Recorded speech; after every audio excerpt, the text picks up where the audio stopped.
All right, my friend, ready to rock and roll. All good. Still waiting for a few more attendees, Harry, and then we'll get started. No worries.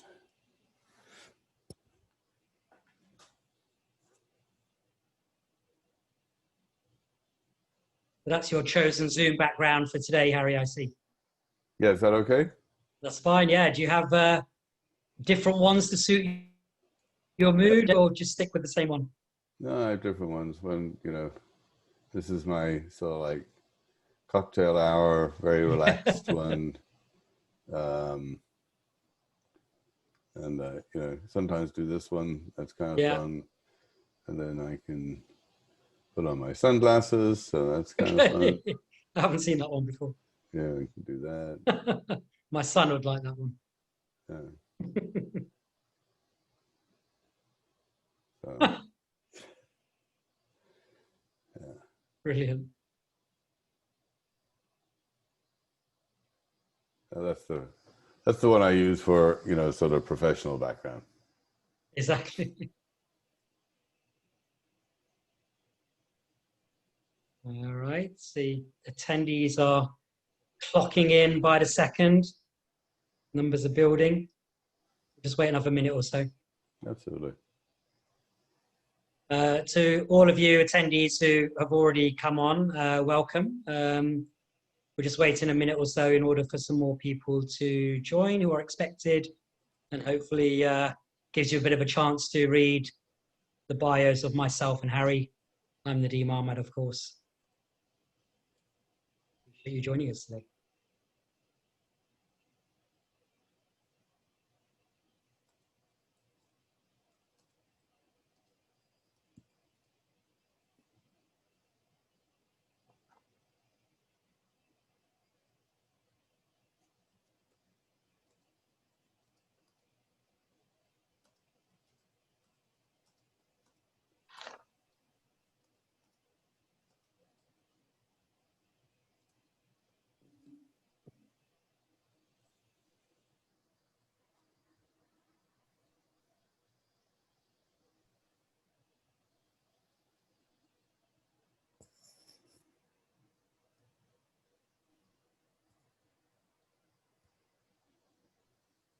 All right, we'll just wait one more minute and then we'll get started.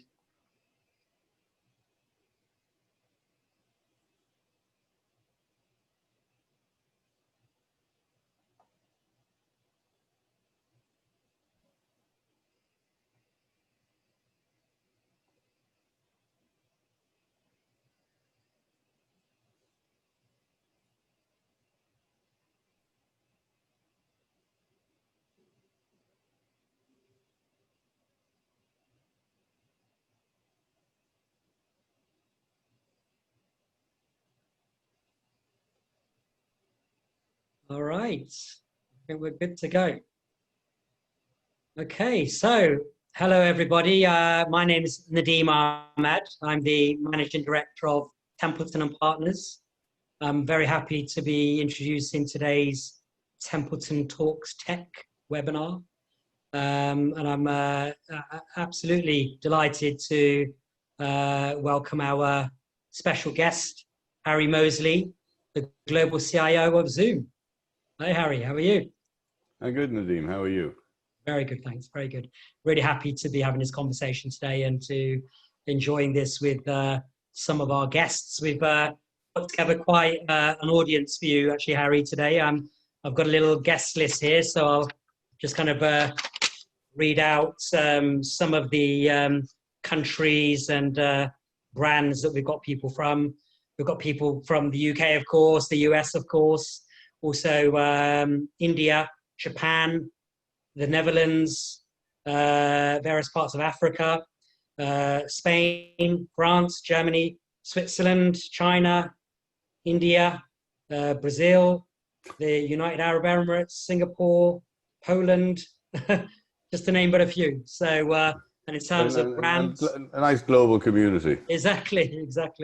So in terms of brands, we've got people from AstraZeneca, Dell, Ericsson, Pfizer, Unilever, Barclays, Walmart, Merck, Sanofi, Bayer, HSBC, the Bank of England, Airbus, BP, L'Oreal, Volvo, ING, so quite a range. In terms of the job titles, the main job title that we've got here today, Harry, is CIOs. But as well as CIOs, we also have some other notable leaders in different capacities, such as, what do I have here?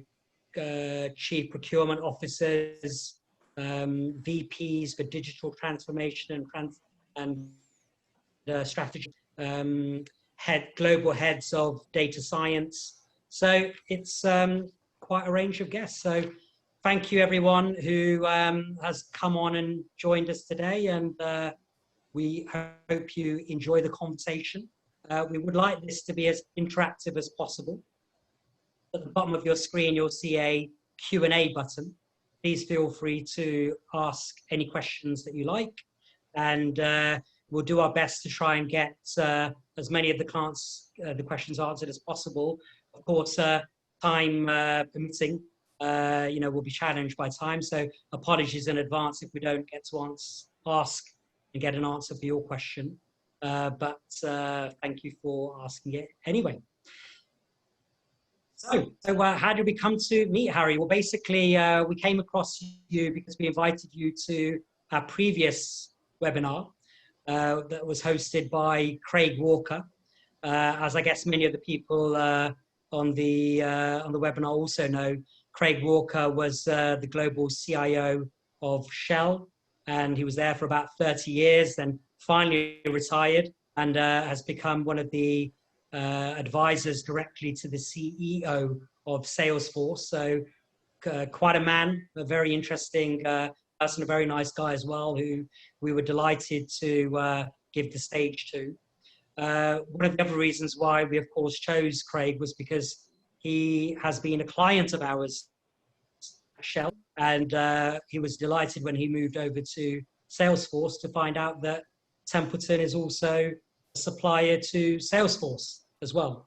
So we were very happy to have him as our guest. And generally speaking, just so you know, Harry, we tend to only have special guests who are Templeton clients. Of course, we've only just started to speak to you, so Zoom itself is not one of Templeton's clients yet, but no doubt we can have a chat about that later and work something out and see if we can introduce some great digital talent to you anywhere you need in the world to make your platform even better, if that can be done, because it's already an outstanding platform. But we'll see what we can do to make a difference there through. Yeah, so what I say to Nadeem is, like, everybody's either a client, and if they're not a client, they're a prospect, and they will be a client. Exactly. Exactly. So that's all good. And so, what it was, Harry, we really wanted to make an exception in this case and have you on, because I think, we all find ourselves in the middle of a global pandemic, and the whole world has been rocked this year and been shaken up. And, probably my greatest discovery in this last 6 months is Zoom, believe it or not. It's really enabled me to run my business much more effectively than I had thought when in mid-March we made this sudden rush decision to work from home from all of our 4 global locations in London, Amsterdam, Berlin, and Zurich. So it was a big decision, and I have to say that Zoom really saved the day for us. And it's something that is making a massive impact on many businesses, including ours, and I'm sure those of the audience that is participating today. So we wanted to make that exception, because I think I personally am really quite interested in getting an insight into Zoom itself as a company, as well as your thinking, maybe just to hear some of your thoughts of your CEO, who is quite a guy. I've been watching a few of his YouTube videos in preparation for this event, and I have to say he really is a great CEO. So I'll be looking forward to hearing you talk a bit about him and the culture that he's created.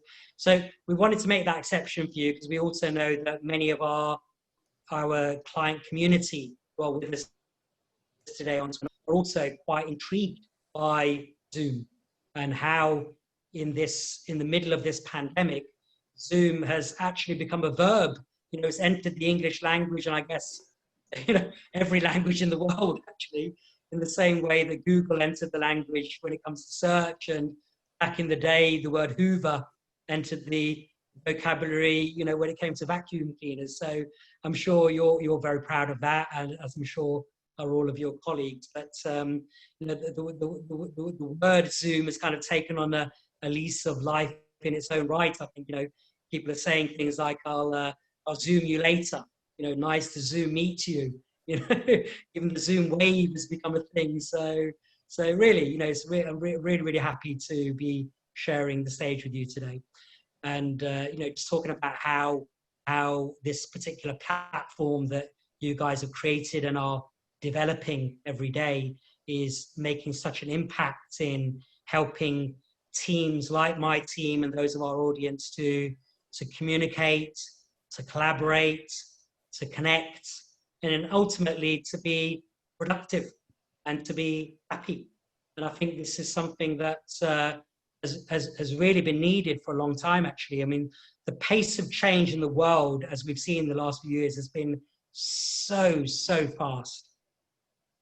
And having to get on a plane in order to go to a meeting with an important colleague or customer or whatever in another country, used to be such a big deal.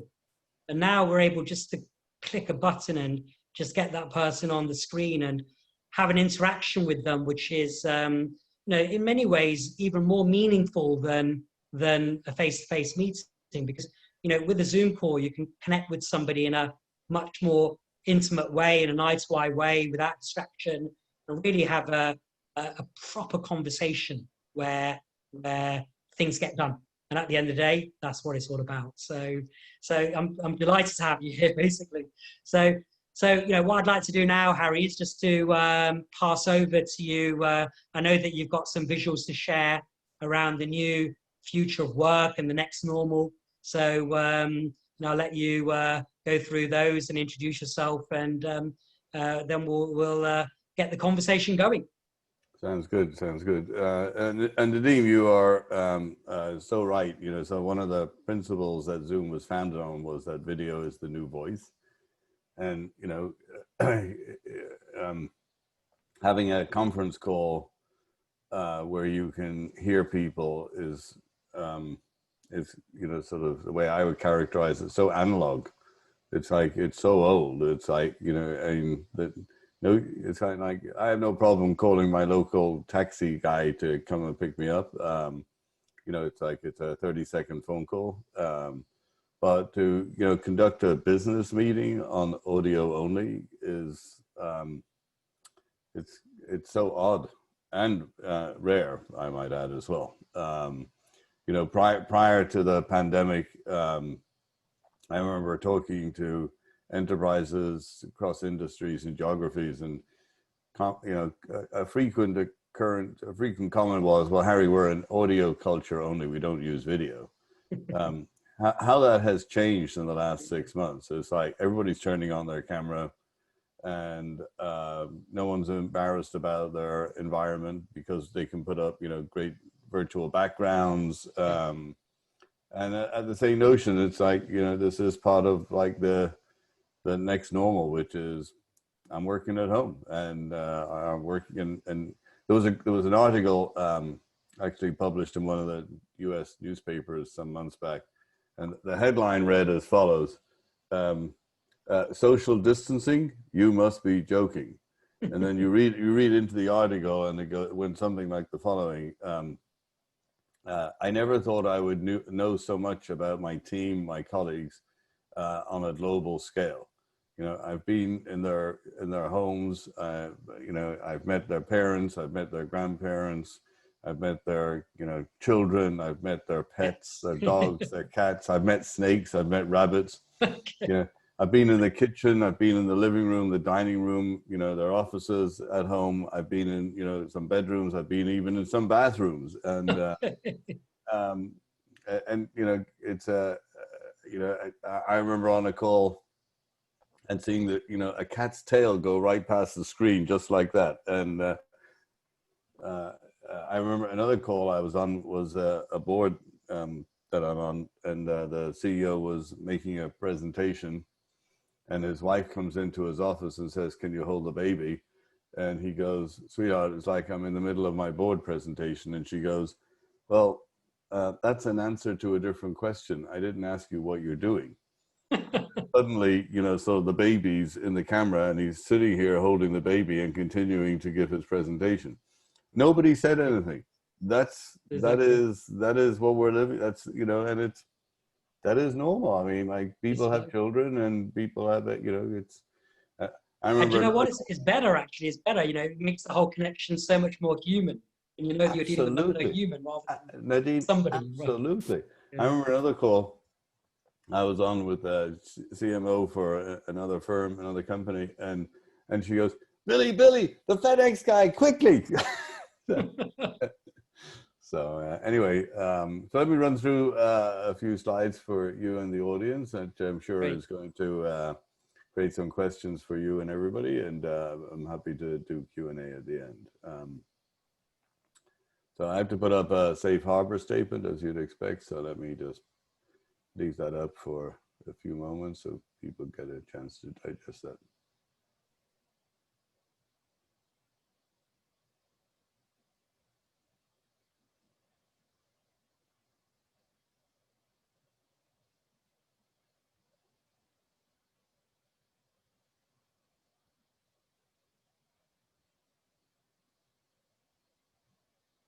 Okay, I think everybody got the idea. Good. So I'm Harry Moseley. I'm the global CIO for Zoom Video Communications. I joined 2.5 years ago after a terrific career spanning 40 years. Prior roles, I was the CIO for KPMG, the US firm. I was the CIO for the Blackstone Group. I was the co-CIO, head of investment banking technology at Credit Suisse. I was the chief technology officer for UBS, the Americas, and did a fintech startup before that. And as I mentioned, I retired in December of 2017, and shortly afterwards, I was called by Zoom to join them as their global CIO. And probably something similar, Nadeem, to Craig and Shell and Salesforce. And I remember sort of the conversation, well, thinking I just retired. It's like, why would I want to go back? And people say, well, and so Harry, why did you? And the answer is quite simple. The need to collaborate locally, nationally, and globally is something that we've always been trying to do. And, we tried different things. A lot of people flew around the world. I don't think we're doing that today, but a lot of people did. And as technologists, we were buying different technology sets and we were stitching them together and trying to create this really collaborative environment. And to say it didn't work is not correct, but to say it worked well is not correct either. And so when I met Eric Yuan, and we'll talk more about Eric shortly, but when I met Eric Yuan and understood his vision for Zoom, I thought, okay, that might be, I think that this could be a lot of fun. I think that Eric's vision is terrific.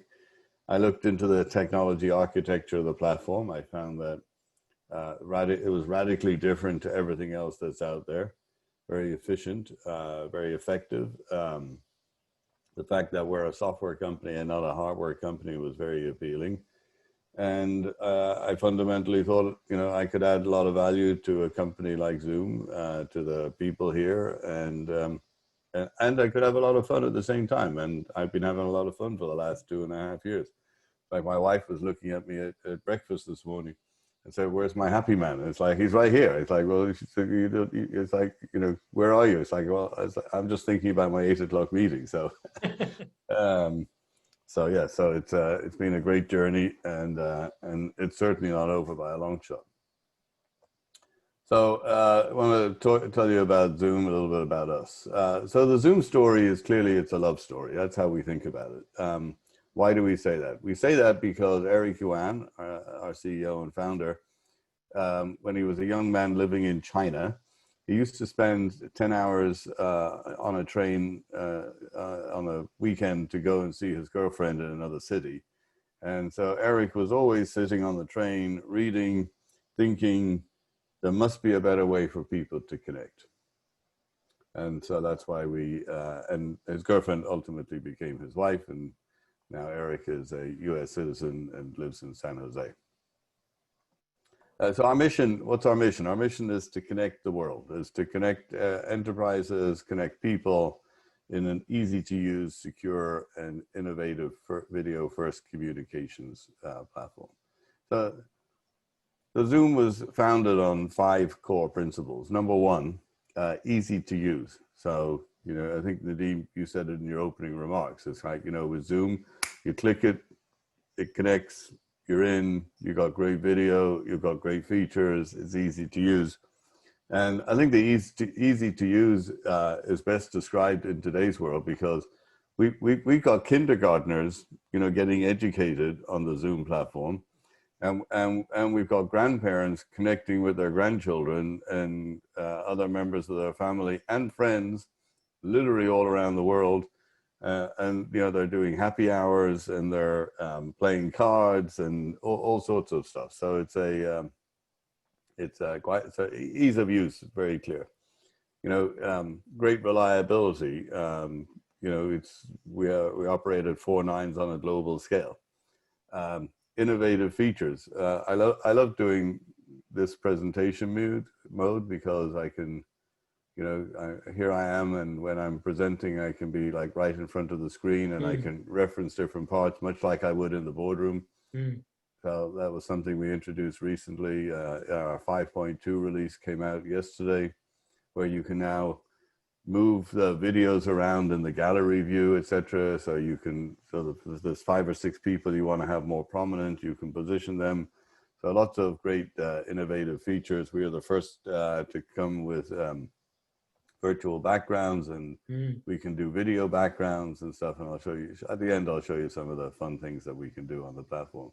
Right. And then the 4th thing was cost effective. I remember talking to a friend, Harry, can you get me a license? And I'm going, hey, Dan, it's like, it's the price of a cup of coffee once a week. Yeah, I guess so. Okay, fine. So it's not expensive. And privacy and security. It's private platform. There's no marketing. We don't share any content, and fantastic security. And we've raised the bar on security, not just for ourselves, but for the industry as a whole. In terms of the company profile, as I mentioned, we were founded in 2011. So a little bit about that. So Eric was the number 8 programmer at WebEx in 1997. WebEx went public in 2000, was acquired by Cisco in 2007. In 2011, Eric was running all collaboration software for Cisco WebEx. And he said, sort of the technology stack had changed. It was a video first world. It's a mobile first world, and need to rebuild WebEx. Leadership didn't agree, so he quit and he founded Zoom. Today we're 3,400 employees around the globe. We have 19 offices that are closed until at least the middle of next year. We have 17 data centers. Net Promoter Score up in the 70s. We went public in April of last year, listed on NASDAQ. And our Q2 revenue, which was earnings, was this past Monday of 663 million, with year-on-year revenue growth of 355%. They're really big numbers. I mean, sort of having that sort of year-on-year growth when you get to these big numbers is extraordinarily hard. Over 300 plus enhancements last year, and clearly cash flow positive. So it's not just an awesome platform, it's an awesome company. We have great metrics too to go with it. A couple of more things on the metrics. So in December of 2019, we had 10 million people on the platform. In March, that grew to 200 million, and we were like, wow. And then, sort of in April, that rose to 300 million. So pretty, sort of Absolutely. incredible rocket ship, right? And then in terms of another metric we look at is our annualized meeting minutes. So 100 billion, which we were like, wow, in January, and then in April that went to 2 trillion. These are enormous numbers, just enormous. And so to be able to maintain a net promoter score of 70, to maintain service levels of 4.9, to maintain a customer satisfaction of 90 plus percentile, when you have this sort of incredible growth trajectory and you're serving, sort of all industries across a myriad of geographies. I was told recently we're operating in something like 226 countries and territories around the world, 241. My question was, sort of what are the 15 that we're not operating in? We got to fix that. We're supporting, governments around the world, including, the British Parliament.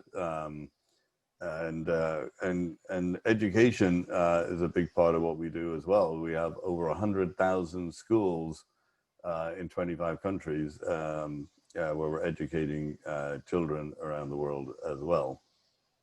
And so it's been, it's been very humbling to be quite honestly at the epicenter of keeping economies running, educating the next generation, young people, and keeping countries operating. And on top of all of that, Nadeem, you've got lots of great other use cases, from yoga classes and piano classes and birthday parties and cocktail hours. The Queen of England actually celebrated her birthday over Zoom. And also so many weddings as well, I've noticed have happened. Yes, wedding, absolutely. Wedding, church services, bar mitzvahs, etc. I was invited to speak to a Jewish congregation in December in London, actually, and so I said to the rabbi the other day, well, we should definitely light Hanukkah candles, and he said, yeah, I've never done Hanukkah candles over Zoom. Let's do it. So it's if anybody hasn't, if anybody wants to see all the different experiences of how Zoom is being used, go to onzoom.com, and there's a myriad of different things. Maybe at the end, if I remember, I'll sort of pop that up. So very cool. So let's talk a little about the future of work. So, work has changed forever. I think, Nadeem, I think everybody agrees that. It's like, the life before Corona, that was a great life, enjoyed it.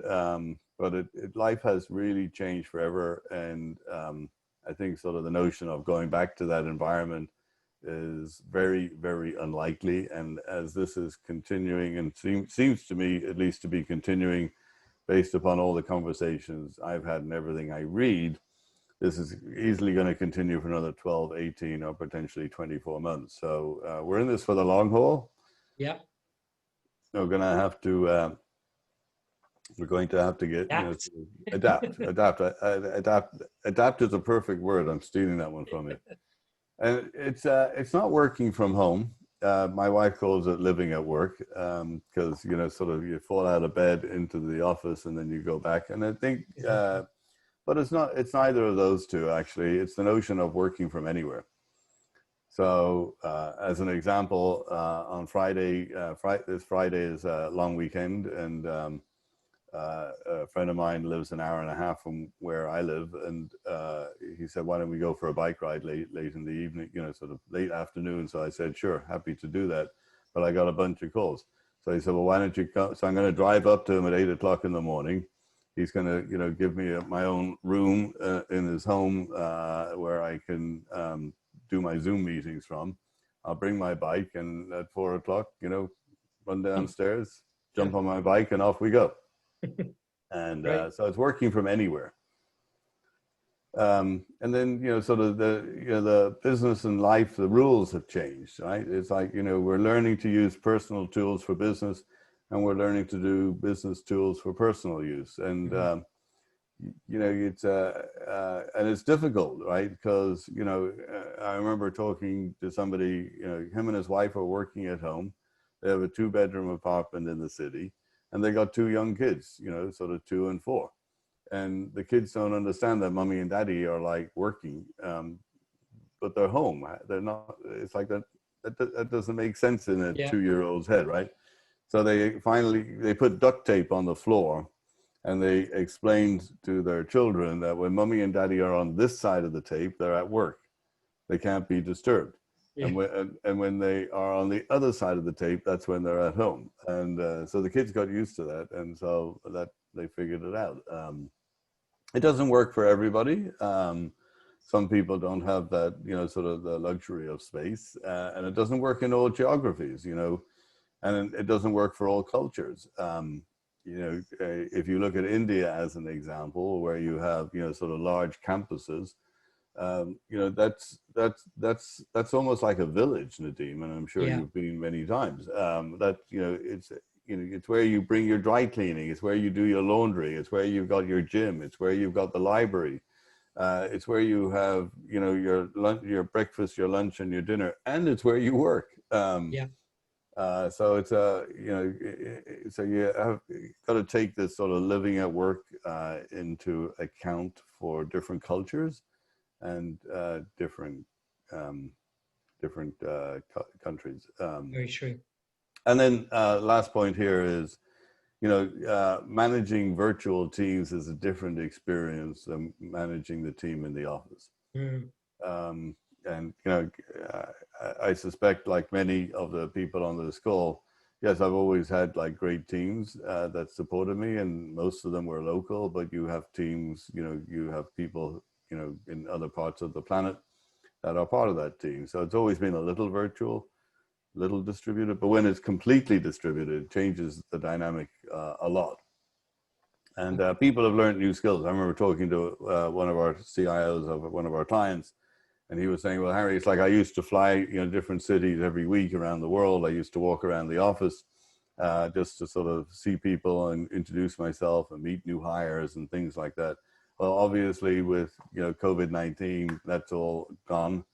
So I now make a list of people to call every day in different cities. And so, Monday could be Sydney, and I'll get up at 3 a.m. on a Monday morning, and I'll just sort of call my list of 10 people in Sydney, or, at 9 o'clock in the morning, I'll call 10 people in London, or at 10 o'clock at night, I'll call, sort of 10 people in Bangalore, and welcome new hires. And I do it one-on-one, and it's fascinating the feedback you get from that when you operate like that. And he says, it's actually been pretty good, because I'm not wasting my time going to the airport and having to, and it's not 100% the same, but it's pretty damn good.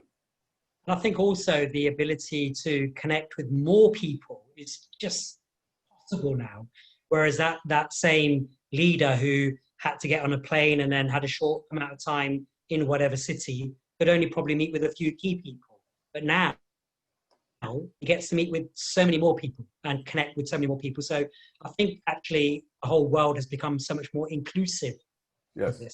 Yes, inclusive is a good word as well. You've got good words, Nadeem. Thank you. And so, and you already said this, the video is keeping us connected. Why? Because I can see you, I can hear you, I can read your body language. I know when you're agreeing with me. I know when you don't like what I'm saying. And so companies, employees are navigating to do these things and learning.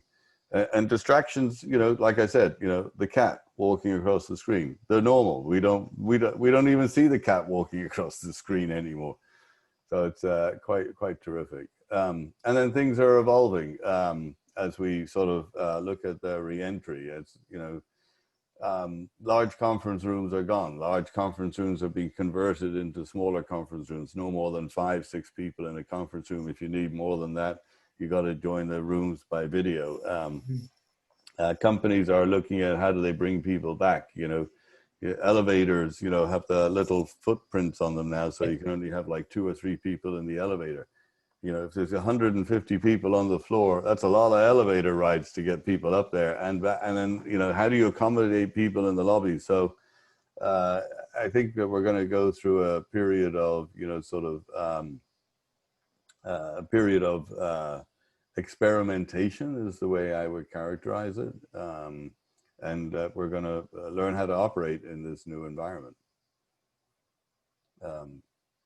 And then, trust and security. I think, sort of video brings an awful lot of trust, sort of from the personal perspective, because when you see someone, you can read their, you can read that body language, and that creates an awful lot of trust. But also, having the security of the platform is really important, because we're conducting, whether it's medical transactions, or financial transactions, or business transactions, a lot of confidential information, etc. I remember reading how Goldman Sachs conducted a $2.9 billion stock offering for SoftBank exclusively over the Zoom platform. I mean, you have to have great security to trust doing transactions like that. Absolutely. Yeah. And then navigating to the next normal. So this is some interesting data points here. So in a recent IBM study, 75% of the people said they would like to continue to work remotely post COVID-19, at least occasionally. 54% said that they would like this to be their primary way of working, and 40% indicated that they feel strongly the employer should provide employee opt-in remote work options. So, which feeds into another point I'll make. Let me just flip forward. Yeah, this one here.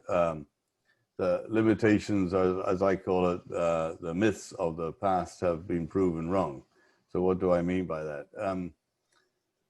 So it used to be said, like, working from home, people couldn't do that effectively. People couldn't do that working, they couldn't conduct their work at home. That's completely wrong. People have proven they are very effective working from home. In fact, in many cases, provided they have the right environment and cultural and things of those natures taking into account, people are actually more productive working from home, and not because they're working longer hours, actually. But it's like they're able to get things done. They're not being interrupted so much, and they have that ability to focus. Another myth that's been eliminated is the need to have people in the office, which is the contra to it. I don't have to have the people in the office, and I don't actually need to recruit locally. I don't even need to recruit nationally. I can actually recruit wherever I want in the world, as long as people are willing to work my hours. Oh, and we don't need a visa. Exactly. I can hire people in Italy, I can hire people in Spain, I can hire people in Israel or India or Australia or wherever. In Brazil, Brazil is great from an East Coast time zone perspective. And we don't need to relocate them. We don't need to take them out of their home environment and their family and their friends. And so I think that these are, sort of myths that we grew up with, so to speak, and now we are no longer applicable. That being, that's all the good side. There's a counter side to that, which is culture. How do you maintain culture? How do you maintain the environment that you establish? And I know, Nadeem, when we do our chat in a few moments, you want to talk about the culture of Zoom. It's like, we have an amazing culture at Zoom, but it's like, how do you maintain that when you don't meet people? And it's kind of like odd. It's like every day I get on on Zoom internal meetings, and it's like, well, new people are turning up all the time. It's like, I don't know who they are, and they don't know who I am, but we're getting to know each other. That we'll see great innovations in terms of how to maintain the culture and how to maintain the relationships, even though we're, sort of working in a distributed fashion. I've seen different sort of break platforms coming to bear, where there's virtual coffee stands, and things of that nature. So I think we'll see some good things. I skipped through a bunch of slides. So yeah, that was IBM. Yeah, so new digital workplace. It's going to be a digital environment, simple, seamless, and frictionless. Mobile devices, work from anywhere, etc. So that's the that's the world we're now living in. Digital transformations have accelerated across every industry. I remember reading about one of the, in England, you call it DIY. We call them home centers here, where people go and buy tools and screws and wood and stuff. And they started their digital transformation in January, and then COVID hit in February. And the question was, do they stop the transformation? Do they slow it down or accelerate? They decided to accelerate, and their Q2 earnings were just sort of off the charts. So good decisions in that space.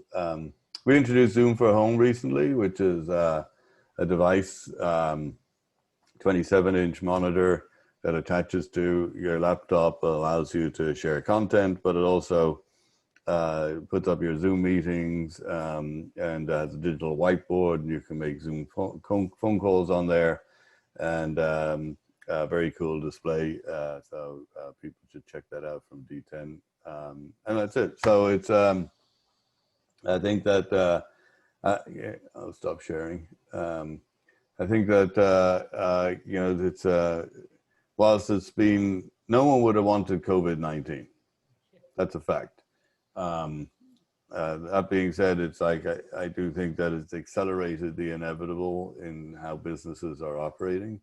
And so what we're now experiencing, we just got here a lot sooner. It's much like I characterize Zoom's growth. When I characterize Zoom's growth, I say, like, you know, most companies would like to have the growth that we had, you know, over a 2-year period, you know, and we did it in 12 weeks. So you know, so what we've experienced has been an accelerant of sort of what was the inevitable. Very true. Very true. Thank you, Harry. That was a wonderful presentation. I think a lot of food for thought for everybody. So I've got a few questions here. The first one I have is actually, how do you view the role of the modern global CIO in the future of work? Yeah. So, you know, I've long believed that, you know, sort of the professionals that are getting hired in companies today, irrespective of the role that they perform, are more technically literate than ever before. So the role of the CIO is such that you know, the number one objective should be to provide technology tools that enable employees to have a great experience.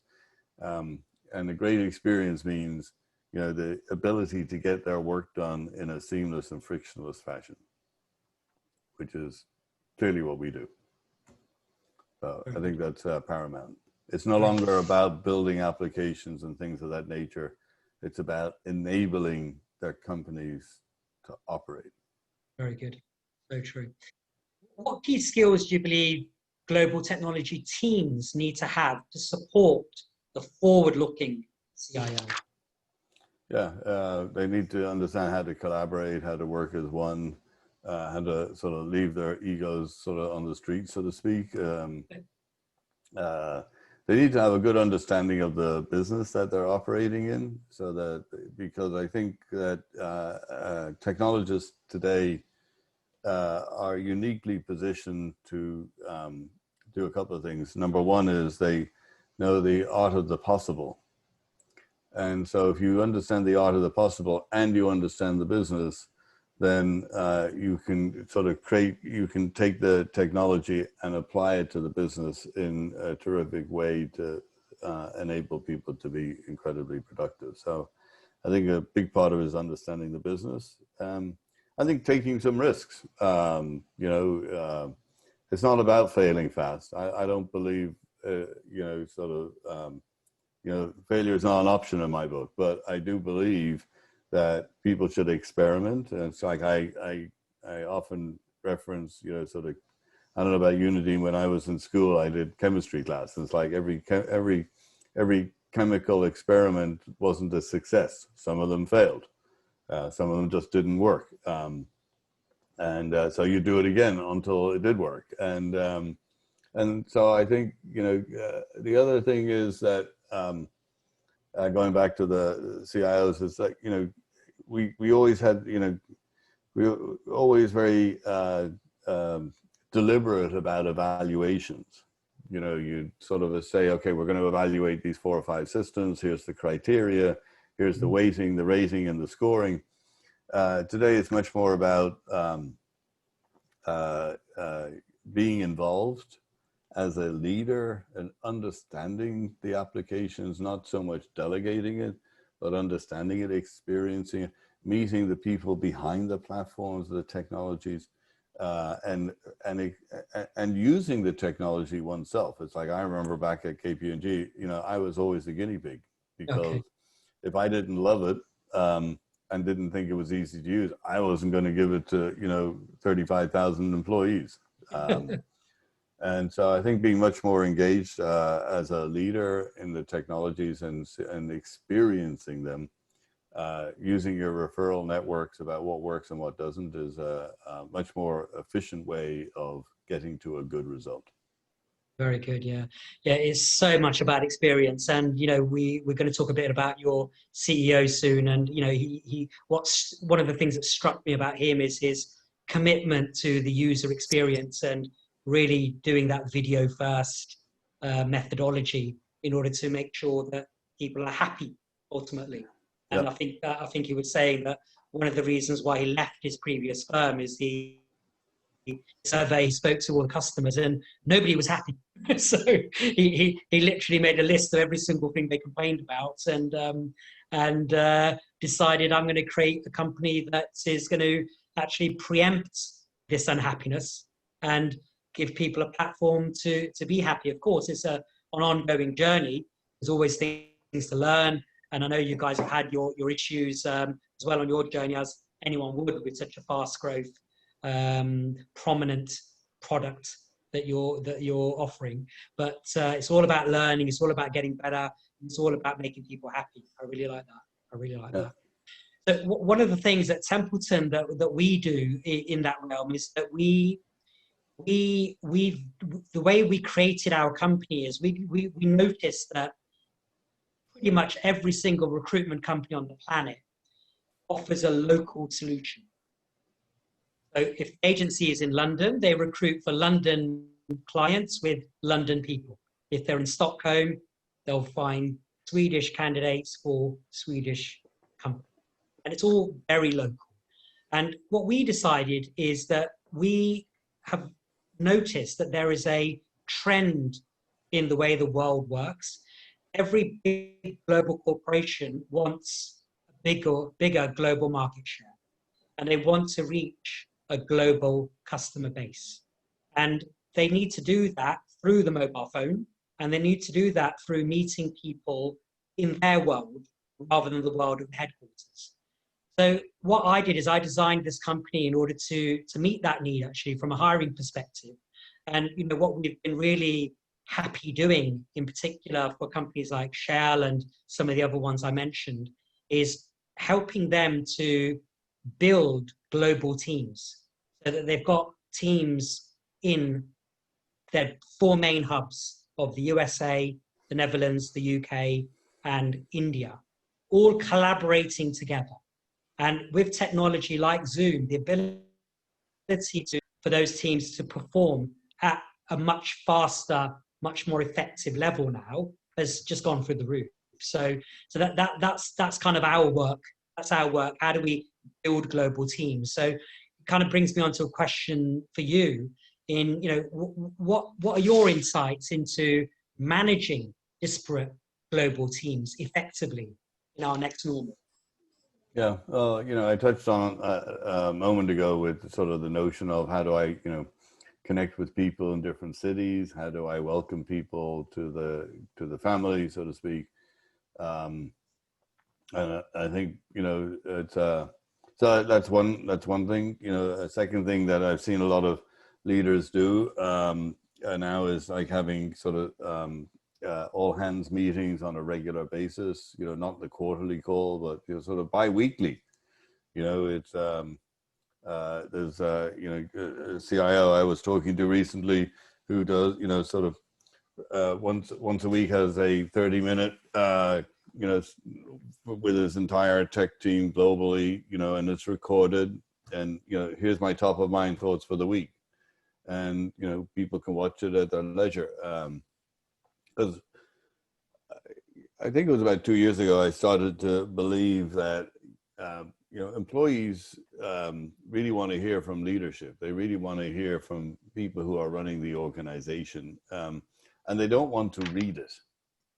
They don't want the email. They don't want the publication on their internal website. They want to actually see you, Nadeem, and they want to hear you. Because when I see you and I hear you, it brings an authenticity to what you're saying that does not come through in sort of the written word. It's a very different experience. I always remember when I was at Credit Suisse, as an example, and when our CEO, John Mack at the time, would get all the MDs together on a quarterly basis. Boy, it's like, did you come out of that auditorium feeling like, yeah, we can do this? You did. And that's seeing and hearing people, because you create that sort of MO, if you will, which is like Eric. So Eric does, sort of going to him for a moment, we touched on it a couple of times, but he's a fabulous person. He's a terrific human being. He really cares about people, about being happy. One of the things he says, look, if you wake up in the morning and you're not happy about something, then don't work that day. Just don't work. It's like, whatever it is, go figure it out. Because I prefer, he fundamentally believes that if you're not happy, you're not going to do a great job at work. Whether it's something personal or professional, just take a break. Because when you're happy, you're going to do your greatest work. So he does bi-weekly for everybody in the company on a global scale. It's recorded. And he's just a great human being. Very good, very good. I have a question here from one of our CIOs in Greece, actually. Managing a new evolution, a new inspirational idea, or a new way of innovative thinking requires a delicate touch. It's all about change management at the end of the day. So what was your biggest challenge with Zoom? Oh, that was the biggest challenge at Zoom. Sort of for me, when you look at my career, I came from a huge organization. I came, with strong backgrounds in sort of how organizations, like, sort of well-established organizations functioned. And here I am sort of joining this startup with a very different sort of operating model, very different sort of structure, if you will. And so that was very hard, I'm used to sort of manage a meeting of like 8 or 10 people. Eric, we have a very flat organization. Eric's management meeting is generally his direct reports and most of their direct reports. So it's a pretty large set of people. But it's very effective because, sort of when a question gets asked, nobody has to go off to get the answer's in the room. If there's an action, somebody is like, okay, then it's like the person that's going to take ownership to that action is in the room. So it's very effective. It's a very different style, and very open and very transparent. There is no politics. There's a fundamental difference between a company led by a CEO and founder versus one that's led by a CEO. In both cases, they care a lot about everything. But a founder, you have to remember, a founder. This is Eric's company. Yes, we are public. It is his baby, and if anything goes wrong, it's very personal to him. And it doesn't matter if it's an individual subscriber or it's a big global enterprise or anything in between. It's to him it's the same, and I think that's and I agree with his philosophy in that regard. Very good. So from a technical point of view, I've got a question here that's popped up from one of our guests. One of the things that I've observed is at the start of this whole race, there was obviously Google Hangouts, there was Skype for business, there was Microsoft Teams, and there was Zoom. And it seems that Zoom has won the race to me. It really does. It seems like that is the verb everyone's talking about. That's the one that we chose, just without even thinking about it. So the question that I've got here from one of our guests is that Zoom is built on a special kind of infrastructure or architecture, he understands. So can you just spend some time sharing that with us? Why does it work so well? Yeah. So technology architecture of Zoom is radically different to everything else that's out there. So everything we do is in the cloud, except when you join a meeting. So, in the cloud, we have your authentication, we have your metrics, we have your metadata, your cloud recordings and things like that. But when you join a meeting, you join a meeting to the closest data center, and we have 17 of them around the world. The reason we do that is to minimize latency and hops. And when that meeting is established, it connects to all the endpoints, and it looks at each of those network connections to each of those endpoints in a discrete fashion. And we have proprietary software for managing quality of service, QoS, where we can handle 45% packet loss and still have a very good audio experience. We always prioritize audio over video, unless you're content sharing, then it's audio, content, and video. We also look at the endpoint, we look at the operating system, we look at the physical device, and we look at the CPU utilization. And the reason we look at all those things in real time is to provide the best possible experience to each endpoint discretely. So we don't bring everybody down to the lowest common denominator. We'll handle and we'll change it based upon network, based on CPU utilization, based upon operating system. Everything is encoded and encrypted at the endpoint, and only decoded and decrypted at the endpoint. Our data centers are basically routing the traffic. And so it's a very efficient architecture, because the major work is being handled at the endpoints and not in the data center. Interesting. Very good. And it works. Very good. So tell us a bit about the vision, the purpose. We've touched a bit on Eric Yuan's philosophies. Tell us a bit more about that. What's the vision of the company? You've mentioned the Zoom at home screen, which is a beautiful 27-inch screen, which of course is going to make the user experience so much faster and more enjoyable. What else is on your mind? What can we look forward to in the future? Yeah, so we're all about connecting people and creating efficient ways to communicate and collaborate. So, we introduced Zoom Phone 18 months ago. So the ability to make a high quality phone call. Our clients were saying the audio on Zoom meetings is the best. It's better than actually a cell phone call. And that's because of IP and having higher frequency on the network than you can get over an analog line, and PSTN phone call. And so we introduced Zoom Phone 18 months ago. We're now operating that in 40 countries around the world, native. And this is the ability to be able to make a phone call, elevate it into video, elevate it into content sharing, etc. Move it from my phone to my laptop or to my Zoom room, etc. So very innovative. We're all about meetings and making meetings effectively. We've eliminated the meeting tax to start the meeting.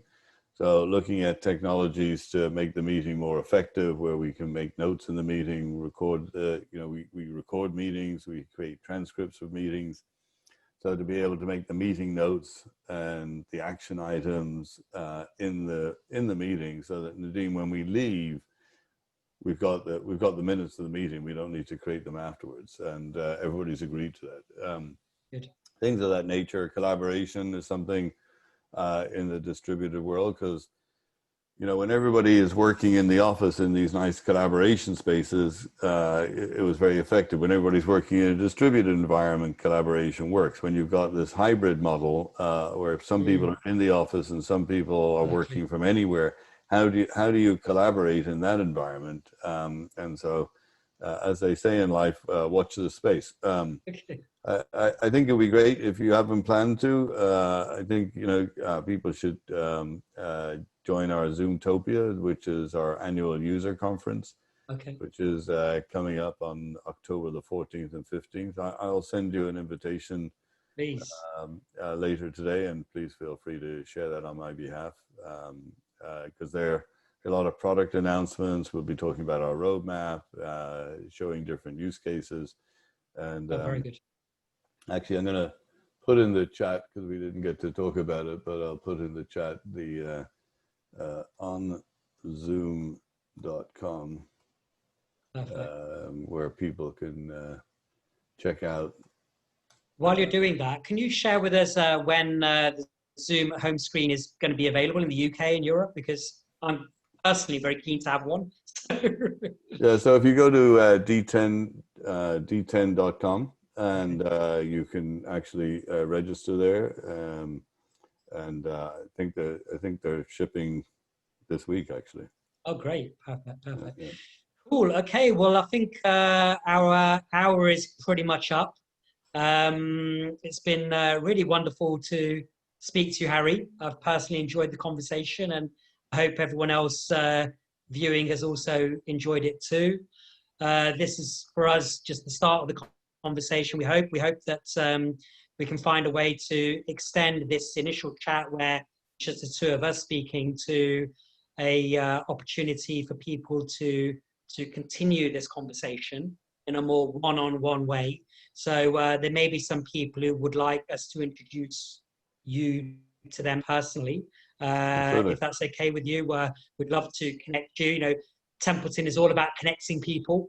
Of course, we prefer to do that for a fee, but we also do it that's gratis as well, when we feel that there's an opportunity to add value and everyone can win together. So we'd like to do that, and we'd also, to all of our guests who have attended, we'll be extending an invitation for you to have a one-to-one conversation with us as well, as to how we can help you with any needs that you've got, and how we can collaborate further through Zoom. So it's been wonderful having a Zoom with the Zoom CIO, and I look forward to having Zooms with all of our guests. And really, it's been a pleasure, Harry. I wish you all the best, and I'll give you a Zoom wave to end the meeting. Thank you, Nadeem. Thank you for the privilege of joining you and your colleagues today, and people from around the world. And I put out there my email address if I can help anybody.